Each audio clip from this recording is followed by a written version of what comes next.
the three beautiful daughters and try to pick out a couple of them. Let's see, one of them. Two out of three. I've been a member of the Mammon Baptist Church family here for, 13, 14 years now. I'm a deacon. I taught first grade Sunday school for several years, and then I'm blessed now to co-teach the adult free Bible study group with Mark Powell. If you're asking yourself, what am I doing up here on Memorial Day following a touching video like that? Well, I pretty much ask myself that very same question. If you've ever seen me here on a Memorial Day weekend, I'm usually crumpled up in a corner somewhere, kind of crying like a baby during these moments. And it's a tough thing for me. You ask yourself why. I served in the Navy for 11 and a half years active duty, and I retired after 9 more years as a naval reservist. I flew the mighty P-3 Orion, which you see flying around here, the big 4-engine with the little stinger thing sticking out the back. A thing that looks like it's from about World War II era, something like that. I actually had a kid one time when I was at a cross country ask me, hey, does that thing actually fly? And I was like, yeah, it really does. It was a great airplane to fly. It was very versatile. It could carry a lot of folks. We could carry a lot of specialized equipment. And we could carry a lot of fuel. We could actually fly 12, 13 hours, but that wasn't always such a good thing, as Pete can probably attest to as well. But it did lend itself to being able to go to a lot of great places, seen a lot of foreign countries, doing a lot of rewarding and wonderful things. Sounds pretty awesome, so you're probably still asking yourself, why is this guy always balled up in a corner crying on Memorial Day weekend? Well, as it was, it did require a lot of sacrifice on my part and on my family's part.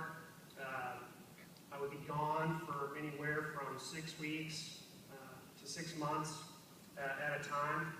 I'll never forget coming home one time after being gone about 4 months.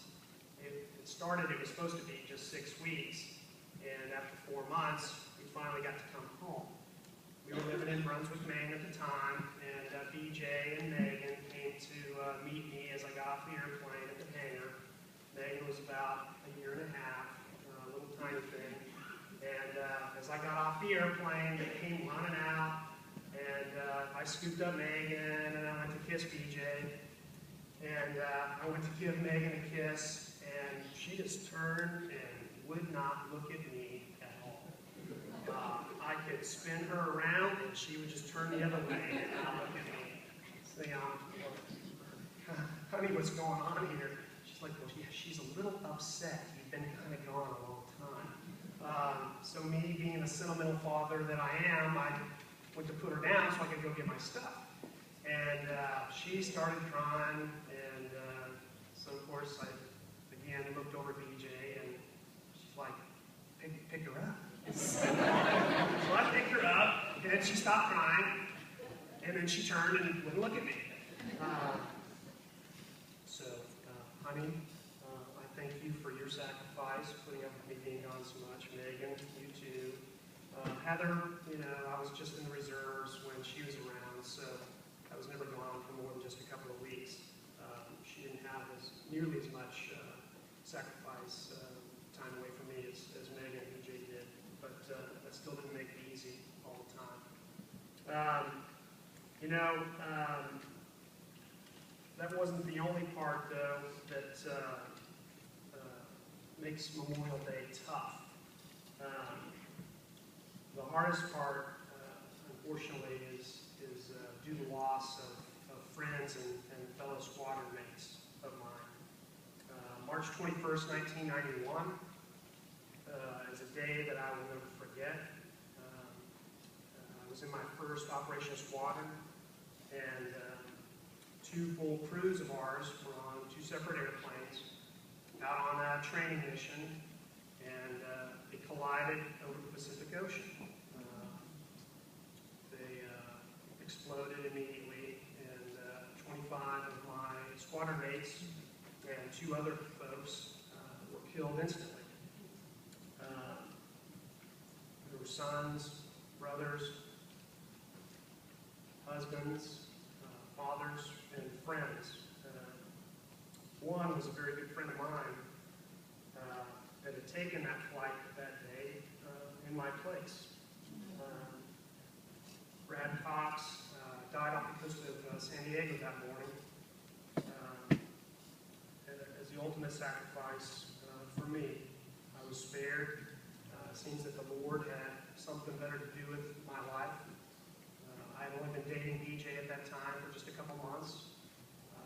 And that event just spurred our relationship further along.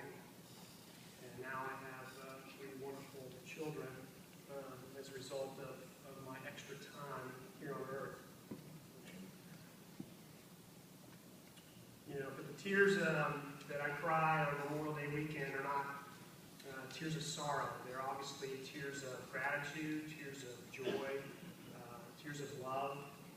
I think Ronald Reagan said it so very well at a memorial service when he said, ours is a love for a fallen countryman who died so that we, a free people, might live, and this great nation endure. He went on further to quote Jesus himself in John 15, the 13th verse. Greater love has no one than this, than to lay down one's life for his friends. Jesus was speaking to his disciples that day and calling them to a level of sacrifice that he soon after that moment modeled for us on the cross. Those who have paid the ultimate price in the defense of our nation have done so to keep us free from tyranny. And they have paid a high price. A high price. But Jesus' sacrifice has saved all of us who trusted in him as Lord and Savior, and has given us the ultimate freedom. We can't ever lose sight of that. At this time, would you please pray with me? Lord God, I thank you for your grace, for your mercy, Lord, for your love, and most of all, I thank you for your sacrifice, Lord. I thank you for men and women that you have called to selflessly serve our country in the armed forces, Lord. I pray that you would guide them and protect them, that you would give them honor, that you would give them courage, that you would give them strength, that you would give them wisdom beyond their years, Lord. I pray for those in the military who are believers, that they would rise to positions of leadership, Lord, that they would be bold, Lord, and that they would draw others around and closer to you. Father, for those who paid the ultimate price, I pray that you would comfort their families, their loved ones, and their friends, Lord. On this very difficult day and weekend, Lord, I pray that you would just lift them up, that you would comfort them, that they would know that our hearts, that our thoughts, that our prayers are just wrapping them up in your love, Lord. I thank you, Lord, for men and women of courage. God bless our men and women of courage. I ask this all in Jesus' name. Amen.